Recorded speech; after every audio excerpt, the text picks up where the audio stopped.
Hey, Durward here with the Aikido Virtual Dojo channel, here with Marcin, and today we're going to be looking at Kaeshi waza again, so reversals, and actually more than that, but how to continuously reverse your reversals. So we're going to show you something that's actually quite different, even maybe a little bit advanced, and so stay tuned.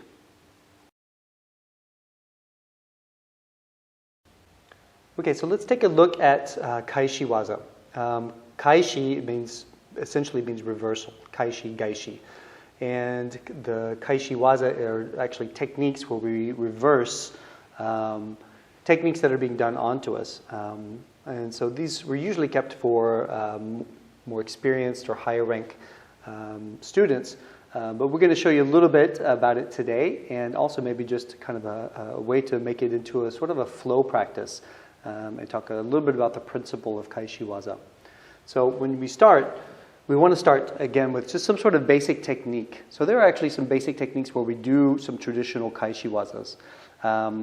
If I'm doing, for example, an ikkyo, a shomanuchi ikkyo omote waza on my partner, so I would go into a shomanuchi ikkyo omote waza, and maybe it turns, and then he would find the reversal.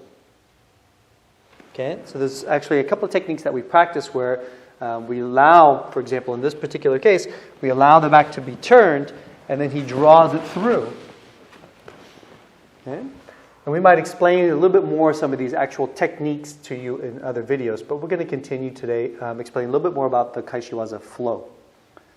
Okay? Now, once you have that, then you can actually go into a kind of a little bit of a flow already. A little bit like what we do in the warm-ups, where we go from ikkyo to ikkyo to ikkyo to ikkyo. So it might look a little bit like this. I might begin with a shomanuchi ikkyo to ikkyo. And we just go back and forth, drawing that out.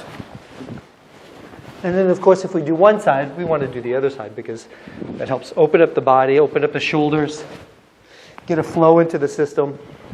And we stay together. So there's no end to it, really. Okay, so that's one way to kind of practice a little bit of a flow, and we can also use another particular kind of process of going into Kaeshi waza from one Kaeshi waza to another one, for example. So if I begin with shomanuchi iriminage, and Marcin will reverse it at some point, and then I'm going to continue to reverse it from there. So we're going to flow from one to another, and we're just going to go through this very slowly, and we can discover which sort of Kaeshi waza are available to us. So for example, if I begin with a kind of just a very simple basic iriminage. I can do the basic reversal here, going behind and going into another iriminage. Okay. And from here, I find that I can actually turn this into a sankyo. Okay. So I might be able here, using my body, to go behind and turn it into an ikkyo. Okay. And from here, I'm going to reverse it back into an ikkyo. Yeah, so let's see. It's a bit more difficult one. Yeah.